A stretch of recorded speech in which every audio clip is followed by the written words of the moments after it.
Thank you very much. Salud! Salud!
Honourable Councillors, kindly note that I have allowed Ms. John Becker to be present in the Council chamber, who is controlling the tail prompt system for the purpose of the assisting the Executive Mayor with his speech, and a photographer to capture these Council proceedings. Please be informed that all councillors' applications for leave of absence as approved by the Chief Whip of Council will be submitted to the Speaker directly for capturing in the minutes. Councillors, ladies and gentlemen, I present to you the Councillor Sip Brink, who will deliver the State of the Capital for 2023. Executive Mayor.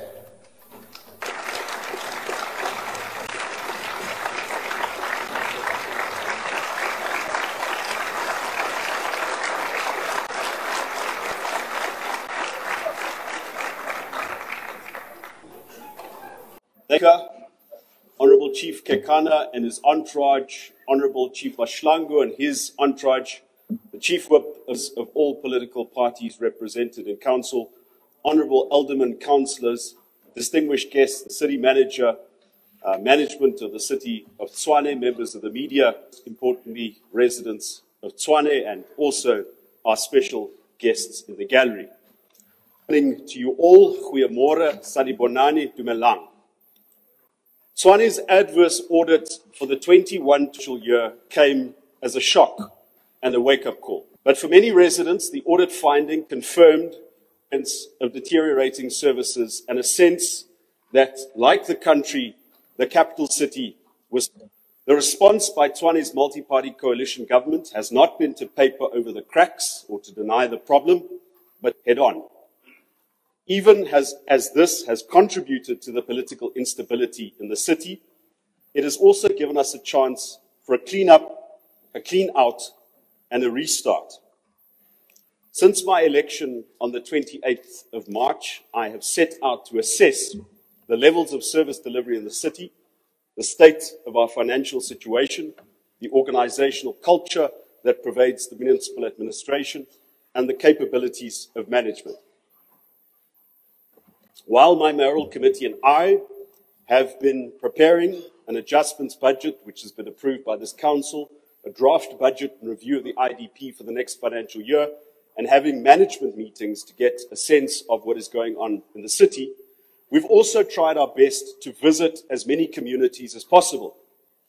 While I have only been able to meet a fraction of the city's 107 ward councillors and the more than 19,000 members of staff, I believe that my interactions with them have given me a good impression of the very difficult circumstances under which all of us work. To you, the councillors, the employees alike, I can say I'm committed to working with you, to solving problems together, and to building a capital city that works for all of its people. Speaker, turning to the business of this meeting, I cannot in good conscience present a rose-tinted State of the City address. There are also people who are bound to be disappointed by the promises that I do not make today, or the issues that I do not touch on. I will not be reading a list of achievements, although I will touch on some of the progress that has been made and some of the people that need to be celebrated. But my approach today will be to look the reality in the face, to give a full disclosure to the people of Tshwane about the extent of the financial and institutional dysfunction in the city, and then to be clear about the steps we need to take in order to secure the city's long-term financial sustainability. Our focus must simply return to the basics of local government: water, electricity, sewerage, roads, public lighting, safety, and to find sustainable ways of delivering those services and securing the infrastructure through which we deliver them. Dreaming big and imagining a better future does not start with delusion. It starts with honesty and even optimism, which is so desperately needed and which the mayoral committee and I have in abundance. You can't do this job without optimism. Even that depends on honesty. If you don't take an honest assessment, if you aren't honest with the people, you'll simply lack the confidence to take the next step. If we want to build a capital city that works for all of its people, one where nobody is left behind, then we must first get real about the state of our finances, our infrastructure, the state of services, our assets, and the performance of staff. For metros like Tshwane to deliver a basic level of services, to maintain our economic standing, we must take measures, and every possible measure, to buck the national trend of decline. We have to leverage our financial and intellectual resources as a city to protect communities from load shedding, but more than that, to help them survive the slow to no growth rate of our economy, as well as the legacy of state capture. This is also our ambition in Tshwane. We are, after all, the capital city of the most advanced economy on the African continent, the seat of the national government, home to the universities of Pretoria and South Africa, many other universities, also institutions like the Council for Scientific and Industrial Research, many embassies, and many international development agencies. We are uniquely able and placed to source the development finance for sustainable energy, water provision, and waste collection. We are in many ways the place that represents the promise of our constitutional order, a mix of people and institutions that can help keep the promise of 1993 and 1996 and show the naysayers and the doubters that South Africa can work, that we have a future in this country. But we're also at the risk of being sucked into the vortex of state failure and losing the argument about the future of the city and the country, as well as the prospects of coalitions to fix what has been broken in the past. Every day, rolling blackouts make us poorer, degrade our infrastructure, chip away at the funding model for local government, which hitherto has depended completely on the electricity distribution business. The excessive wear and tear caused by load shedding damages our infrastructure, depletes our repairs and maintenance budgets, and creates proactive opportunities for criminals to attack and strip our electricity installations. If only that was the full extent of the problem, but it's not. As a city, we buy electricity at peak tariffs, buy electricities at peak demand. Stage 5 and 6 load shedding is decreed at a moment's notice. There is no peak demand and supply, only bulk expenses that we cannot recoup. We are meant to make a surplus on the sale of electricity, not just for stable cash flow, but also to maintain our electricity network. But back stage 5 and 6 load shedding and even higher levels of load shedding that the Eskom has warned us about make this extremely difficult. Municipalities across the country, including this one, face a harrowing winter. We will pay double tariffs for Eskom electricity supply in winter time, and load shedding will do double the damage to our infrastructure. As can be expected, the on-again, off-again effect of load shedding is most devastating when electricity lines, substations, and the networks run cold. And so when the systems of government and the services that need to be provided to the people break down in this way, it creates the conditions for disorder and criminality. That's what happened in Soshanguve Block KK last year, when out of frustration at prolonged electricity outages, a group of people attacked the customer care center, smashing the windowing, the facility temporarily unusable. It's also been misdirected at city technicians who simply seek to do their work, to restore electricity, to work on that. But it highlights just how fragile we are as an institution when the basics, the services, the infrastructure don't work. It highlights our fragility. At present, Speaker, there is no equitable relief to the damage and the loss wrought by load shedding. As we face a 18% increase in bulk electricity as approved by NERSA, we will to recoup a small portion due to electricity theft and losses. Tshwane is today paying the price for a lack in infrastructure in the first decade of the municipality's existence. And so water and sewage systems have been degraded, leading to sewage spills in communities such as Winterveld, Mabopane, and Chantal. In the past few weeks, I've visited many of these communities, have spoken to the ward councillors about the extent of this problem. The Rooiwal wastewater treatment plant is biologically and mechanically overloaded and requires at least 2.5 billion rand of upgrades. Yet, we've got to be honest here, serious questions remain about the effectiveness and the integrity of the supply chain management system in the city to get the right people to do the job. And if we're not honest about this, we'll keep on making mistakes. Just like electricity, we are meant to sell water at a surplus, so to invest in long-term infrastructure. But these are the kinds of circumstances that require excellent performance from us, the highest levels of productivity from the city's personnel, along with the highest levels of integrity. We now need extraordinary vim and vigor to collect revenue, which in turn requires scrupulous scrutiny of the bills that we send to consumers, followed by an undeterred determination to collect revenue and to enforce credit control against those who fail or refuse to pay. But it is clear that the Revenue Management Division of the city needs drastic changes in order to fulfill this function. Continuous declines in revenue collections seem to confirm the allegations that I hear when I visit communities and speak to councillors every day of contractors demanding bribes for illegal connections and reconnections, and the credit control contractors doing the same. This is part of the criminal economy that still operates in our city and has the same devastating effect here that it has on other state entities like Eskom.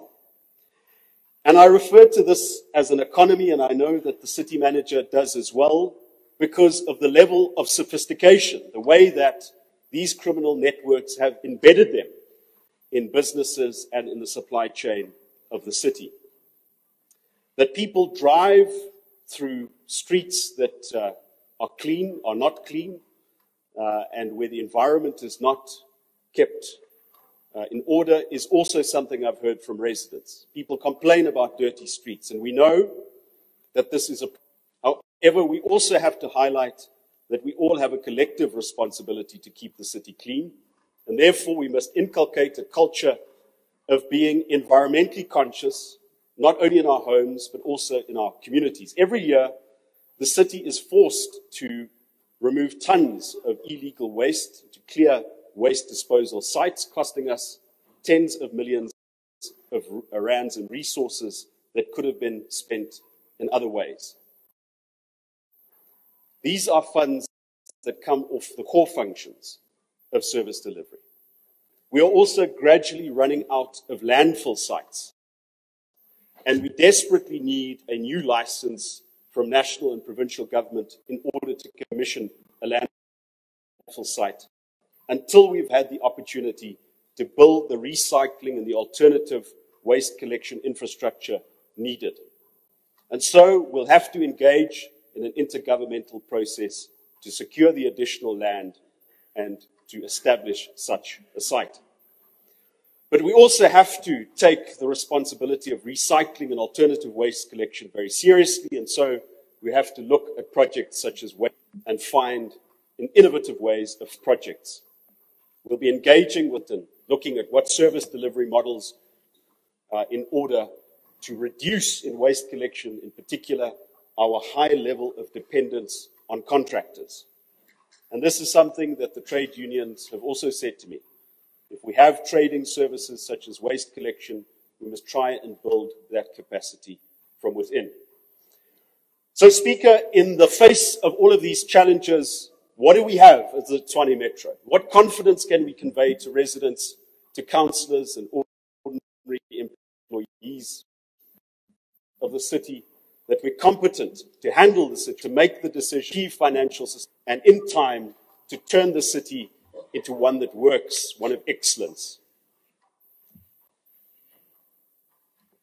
Here is what we have: a multi-party coalition that is united in our values and that represents a shared interest of people across Tshwane, regardless of race, place, and class. We have the policies and the people to overcome small differences that might arise in our coalition so that we can accomplish the big things. Agenda within the framework of our coalition agreement.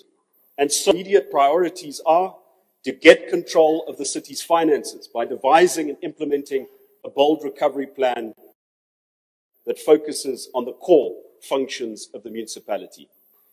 We have to reduce the number of unscheduled water and power outages and invest in our core infrastructure.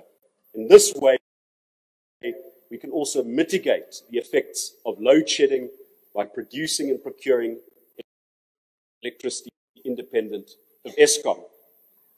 Improving basic service delivery, clean streets, well-lit streets, grass cutting, waste collection, all of these things carrot while we look at the functions and the finances of the city. We have to secure our main routes, our business nodes, against a criminal assault. And we have to use as much of what is available in the Tshwane Metro Police to help us do it. Lastly, we have to instill high levels of productivity and performance, professionalism in the city staff by implementing a performance management system. Those are the key priorities that will direct the work of this coalition government. It doesn't help to be sent wise but rand foolish. We know that the city's cash flow situation isn't only about ineffective revenue collection. It is also about our financial situation as a whole.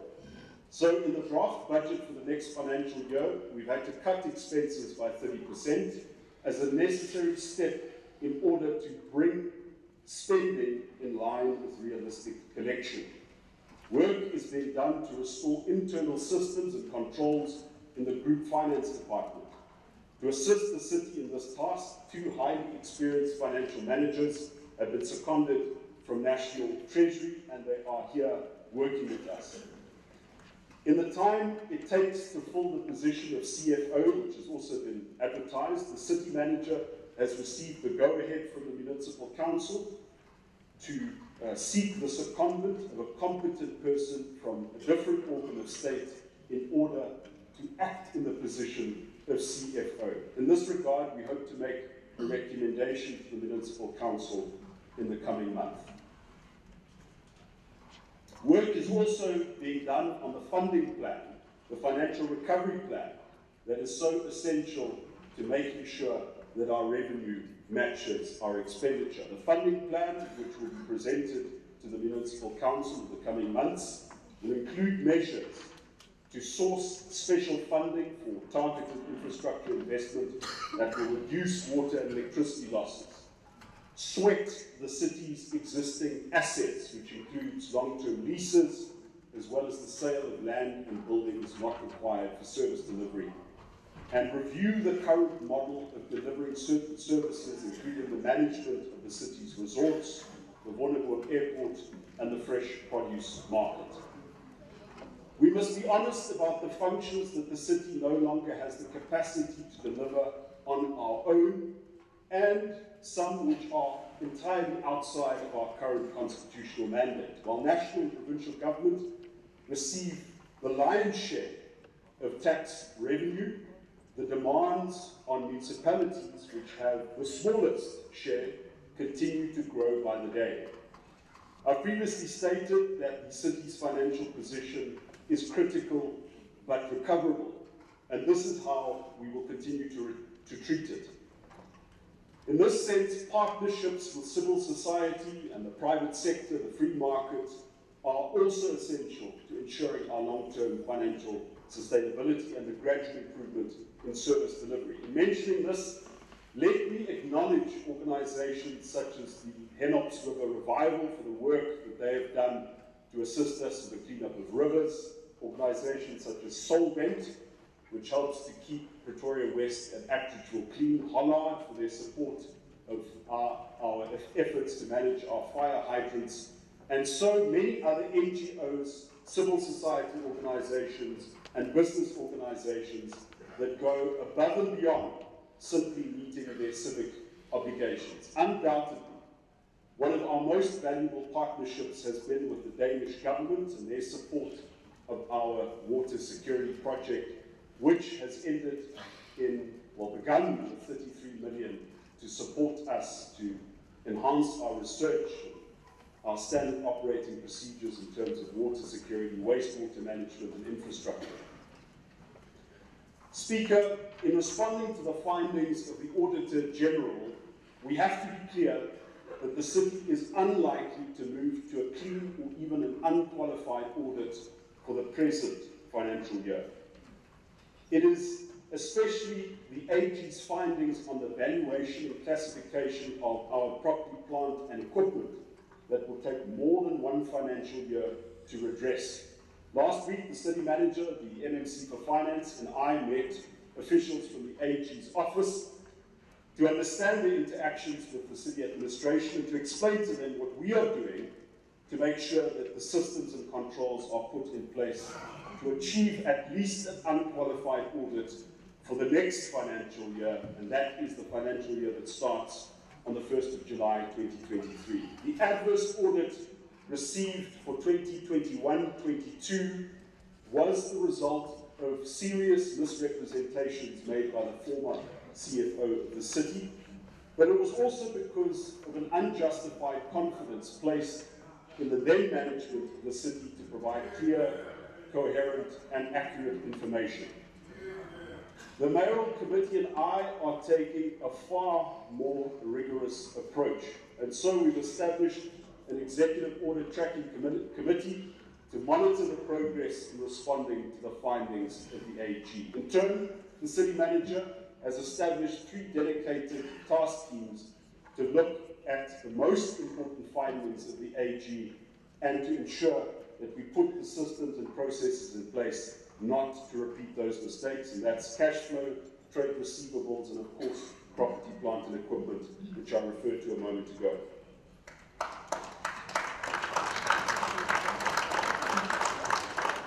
Speaker, while the adverse audit finding was devastating for the city, in one sense, it was perhaps exactly the medicine that we needed, compelling us to face truths and to make bold decisions which have long been avoided. The mayoral committee and I are committed to getting us out of an adverse audit opinion, but I also have to caution that doing so will take time, strong leadership, clear accountability, and consequence management directed at those officials who refuse to support these efforts. These 2 objectives, financial sustainability and responding to the findings of the Auditor General, will be top of our agenda. In fact, they are interrelated. A stronger audit environment means better fiscal discipline and vice versa. And with the right controls in place, we can make significant progress towards achieving both of these goals.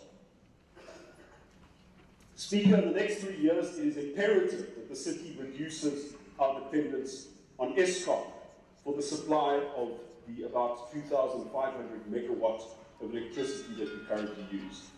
In the next 3 years, we need to either generate or procure, or both, at least 1,000 megawatts of that electricity independent of Eskom. And that is a goal we are setting for the organization.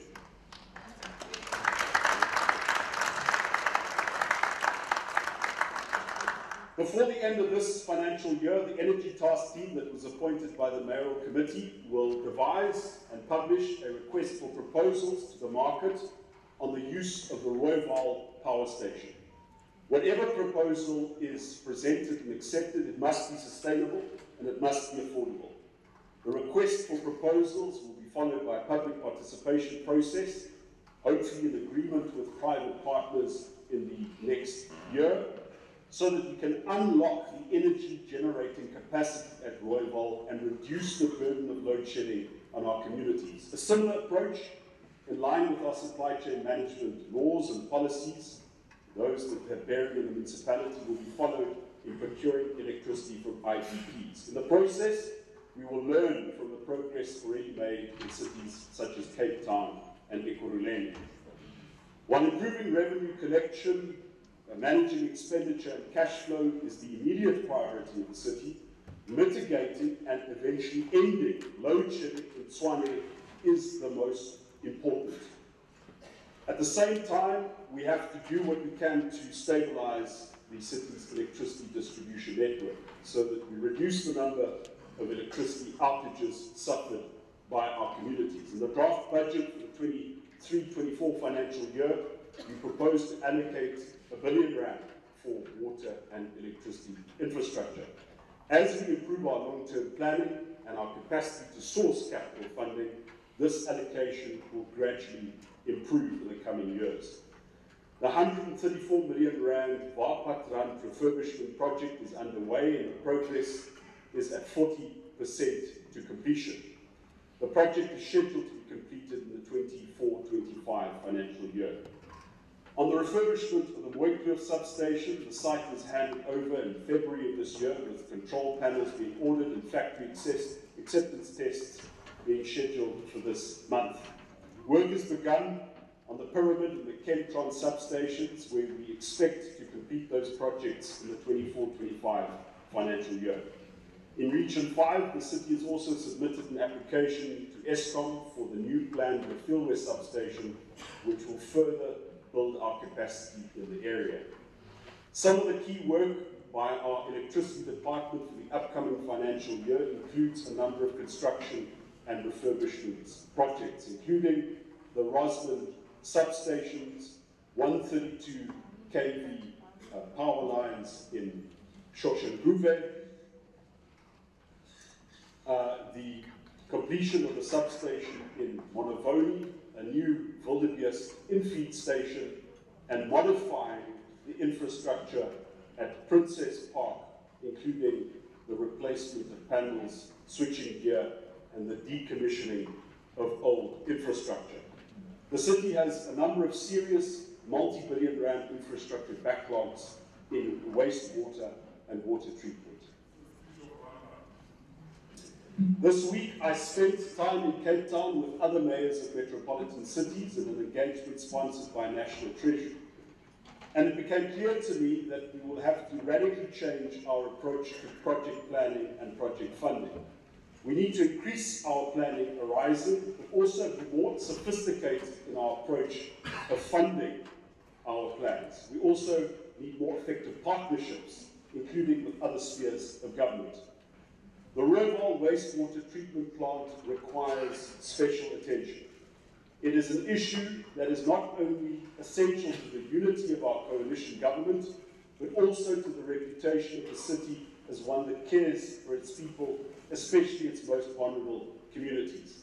And let me be clear, Rooiwal is a stain on the conscience of our city, including successive administrations in Tshwane. But Rooiwal is also a warning of what could happen to other communities unless we clean out our supply chain management system, which in this city is quite frankly a festering sore that has infected the rest of the body. Whether the cause of this failure is corruption or inefficiency or both, we can no longer tolerate a system, including a management team, that produces one multi-billion rand irregular tender after the other. This week I met with the Minister of Water and Sanitation, Senzo Mkhulu. We spoke about the long-standing issues at Rooiwal going back to the 2000s. We also discussed the more recent tender irregularities and the contractual malperformance which has led to delays in the upgrading of the plant. Rooiwal is, as I mentioned, organically and mechanically overloaded. The second crucial phase of the upgrades will cost 2.5 billion rand. That, colleagues, is the entire capital budget for this city in one financial year. And so, while we have to complete phase 1 and phase 2 of the upgrades, we also have to admit that the city cannot solve this problem by ourselves in the time frame which we have set out. in the budgets and in the outer years. We have run out of time and we have run out of the patience of people. We cannot stick to the current timeline of trying to fix Rooiwal with our own limited resources. We desperately need help, and as a mayoral committee, we are humble enough to admit that fact. In the next 2 weeks, I will meet with the Minister and our technical teams to discuss the issues at Rooiwal, as well as potential collaboration with the National Department and water entities such as Magalies Water and Rand Water. And a proposal will be made to the Mayoral Committee in Council in this regard. In the meantime, I've asked the City Manager to take whatever steps can be taken, including the installation of 2 belt presses that have already been procured in order to improve the situation and the effluent at Rooiwal. These belt presses, once installed, will have a significant effect, and therefore also on the purified water at Temba.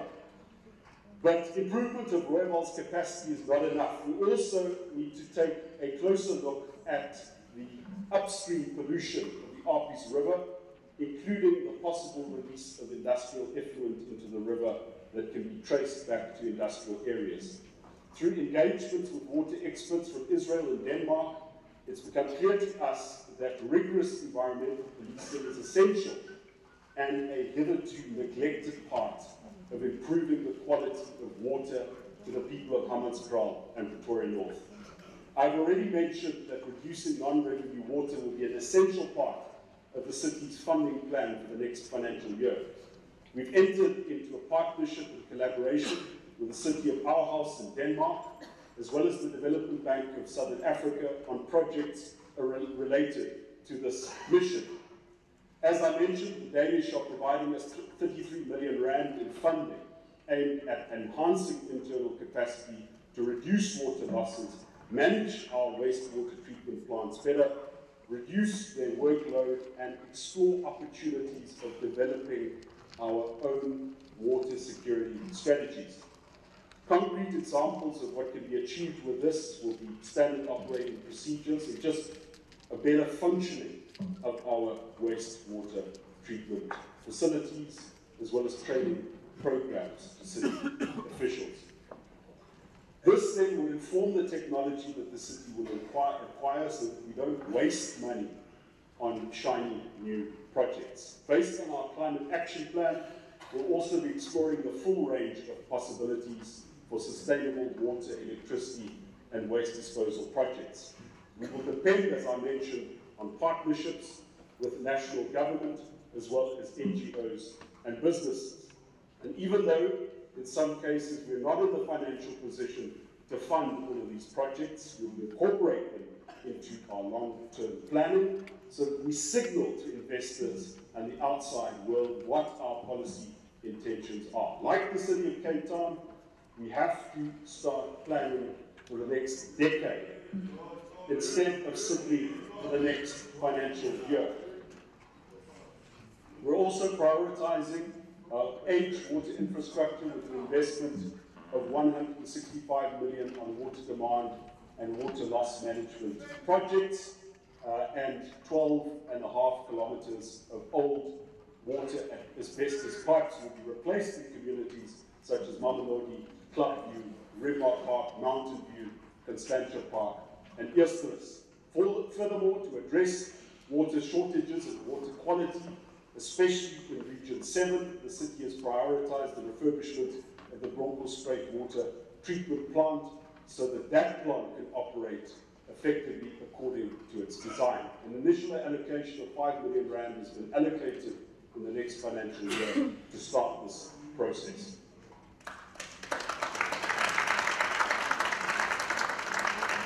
Speaker, with 4,000 officers, the Tshwane Metro Police is one of the largest in the country. This is an enormous investment in the safety of our residents, but unfortunately, that investment has not been paying the expected returns. The core mandate of the TMVE is bylaw enforcement, visible policing, and traffic control. But, as many of our residents will experience, at the height of stage 5 and 6 load shedding, It seems that the city is almost entirely dependent on outsurance points people to direct traffic in the absence of functional traffic lights. While we value our partnership with outsurance and will seek to extend that partnership in the years to come, it cannot be that the city has abdicated the responsibility of traffic control entirely. We have highly trained, well-remunerated officers whose work can be organized in order to get things done, even if the supplies and the working conditions aren't perfect. I emphasize this point on traffic control as a core function of the TMPD simply to also point out that we have to take steps to improve the productivity of our entire workforce. This includes performance management, but it also includes small steps that can be taken to make it easier for people to do the work which they already want to do. If we can get the TMPD to control traffic, I believe we can also enhance their other crucial functions, including bylaw enforcement and visible policing. The relentless criminal assault on our service infrastructure requires us to use all of the resources at our disposal to secure our electricity infrastructure against vandalism and theft and abuse. And in this regard, I want to acknowledge the work being done by TMPD officers, especially when they help city technicians and artisans to do work in dangerous and volatile circumstances. I ask that residents treat these officers and the artisans and technicians they accompany like heroes, because they are heroes. And I also want to be clear that the city will not tolerate criminal attacks on our staff, whether or not these attacks come in the guise of so-called community protests. This is not how any of the men and women who work for the city, sacrifice their own lives and their own well-being, should be treated. The member of the mayoral committee for community safety has a vision for the TMPD that can make it more productive and more effective in the coming years, including the establishment of a control center where information can be shared in real time by different departments of the city. In safeguarding our city and the services to the people of Tshwane, we must follow a whole-of-society approach, which means embracing the partnerships with NGOs, residents associations, neighborhood watches, and community policing forums. We also have to review the laws and bylaws, the policies that prevent civil society organizations from helping the city to do what it is not within our own capacity to do, such as cleaning stormwater drains. An example of effective partnership is the Hatfield City Improvement District, which has proved to be exceptional in enhancing policing, bylaw enforcement, and crime prevention in that particular area. The Hatfield satellite station is operational 24/7 and is dedicated to safeguarding that area, and we've allocated motor vehicles as well as bicycles to assist that unit. Daily, we've got 10 officers that patrol that area, and this model also has the potential of being rolled out in other areas of the city.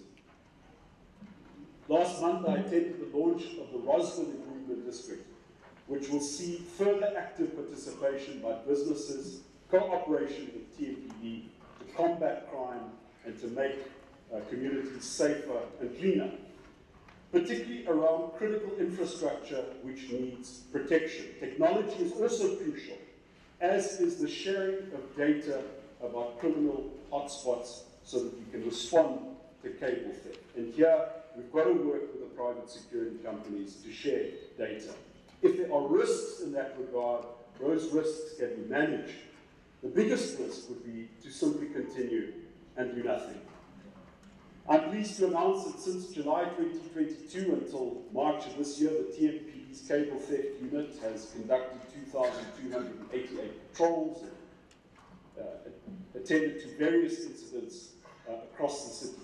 We've had at least 65 incidents which have been prevented and several arrests have been made. Of course, it's not enough, but it is the little the city can do to augment what the South African police should do.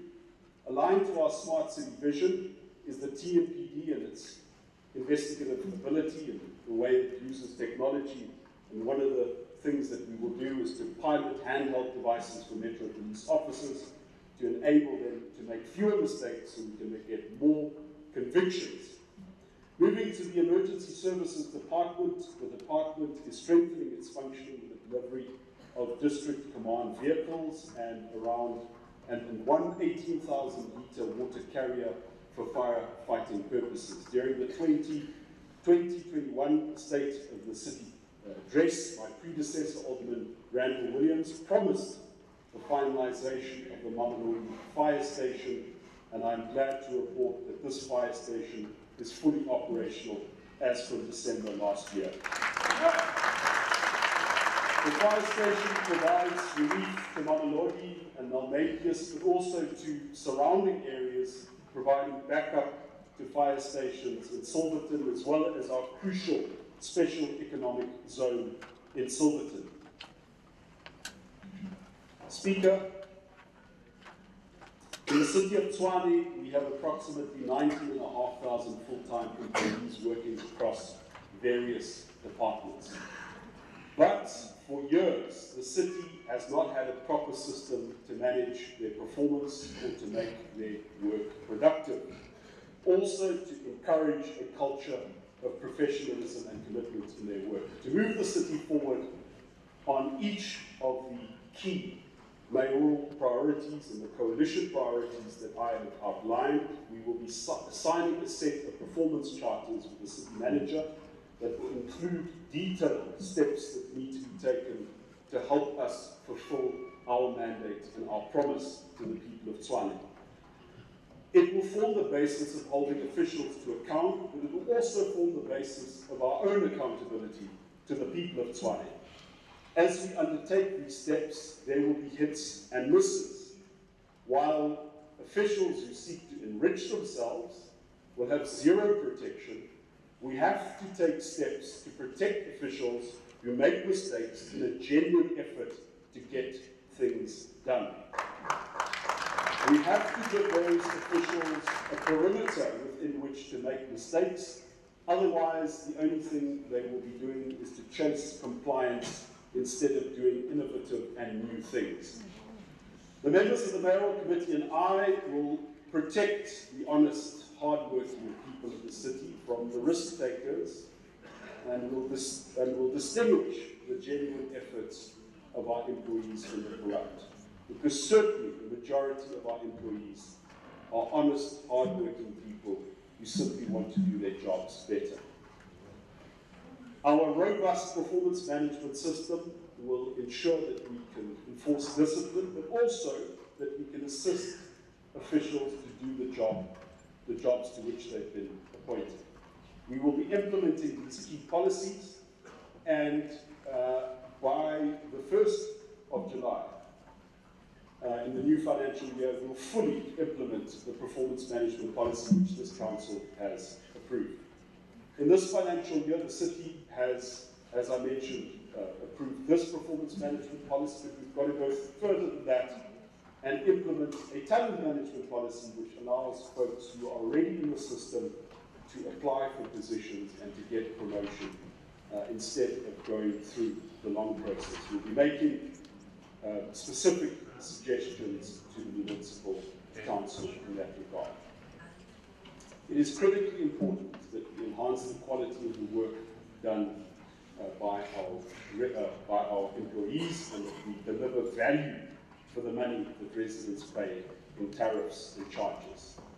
But we don't need to wait for policies to acknowledge and to reward the existing excellent work that's already being done by superstars in our city and to hold up their example to other employees. Our talent management system will help in this regard, but I want to highlight, Speaker, a few of the excellent examples that we have so that we can encourage this performance.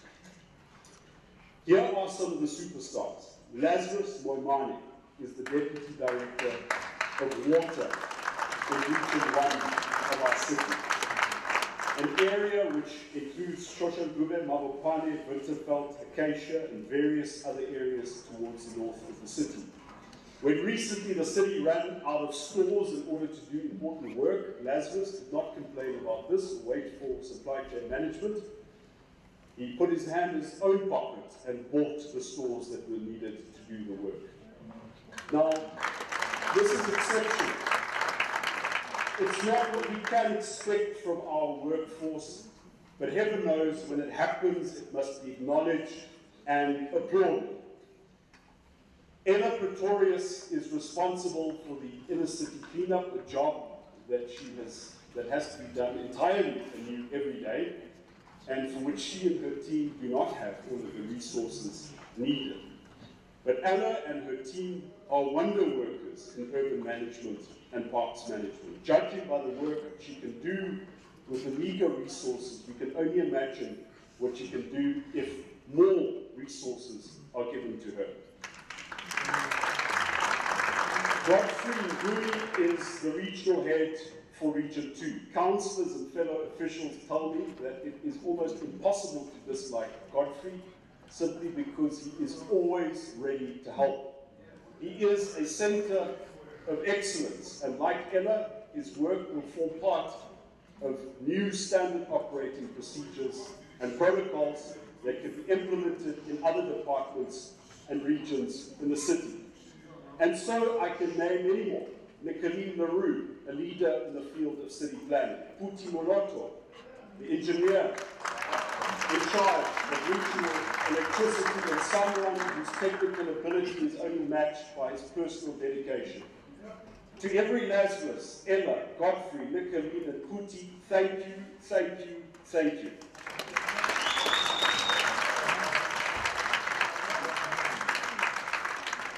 The city manager, the mayoral committee, and I will set out to create the conditions in Tshwane that will make it a city and an employer of choice for people like you. You prove that there is nothing wrong with Tshwane that cannot be fixed with what is right with Tshwane. Honourable Speaker, in conclusion, we face a number of very difficult weeks and months. Load shedding, the effect on our infrastructure, our financial situation, the fact that criminals will try and exploit the situation for their own benefit. The notice by Eskom that we must prepare for stage 8 load shedding. We will need to take every possible measure to protect the communities of Tshwane against this situation. But it will also be an opportunity for us to dig in deep, to come up with innovations and solutions that go beyond the limitations of budget and personnel, to find innovative solutions and to tap into that spirit that makes us proud to be South Africans and makes us determined to show the rest of the country that we can make the capital city work, that we can make it work for all of its people. And if we succeed in doing so, I believe that we will restore hope in the future of South Africa. I thank you.